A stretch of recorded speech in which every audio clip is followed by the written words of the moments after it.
સુરતમાં ભારે વરસાદ અને પાણી ભરવાની સ્થિતિ વચ્ચે આજે તમામ કાપડ બજારો બંધ રહ્યા.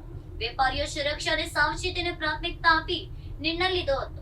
સુરત શહેરમાં સતત વરસી રહેલા ભારે વરસાદને કારણે જનજીવન વ્યાપક રીતે પ્રભાવિત બન્યું છે. શહેરના અનેક વિસ્તારોમાં પાણી ભરાવાની સ્થિતિ સર્જાતા વાહન વ્યવહાર પણ ખોરવાઈ ગયો છે. હવામાન વિભાગની ભારે વરસાદની આગાહીને પગલે વહીવટીતંત્ર એલર્ટ મોડ પર છે. અનેક માર્ગો પર પાણી ભરાતા લોકોની અવરજવરમાં ભારે મુશ્કેલી પડી રહી છે. ટ્રાન્સપોર્ટ સેવાઓ પણ અસરગ્રસ્ત બનતા માલ સામાનની હેરફેરમાં વિલંબ થયું છે. આ પરિસ્થિતિને ધ્યાનમાં રાખીને આજે 23 જુલાઈના રોજ સુરત શહેરના તમામ કાપડ બજારો સંપૂર્ણપણે બંધ રાખવાનો નિર્ણય લેવામાં આવ્યો છે. વેપારી સંગઠનોએ વેપારીઓ અને કર્મચારીઓની સુરક્ષાને પ્રાથમિકતા આપી આ નિર્ણય લીધો છે.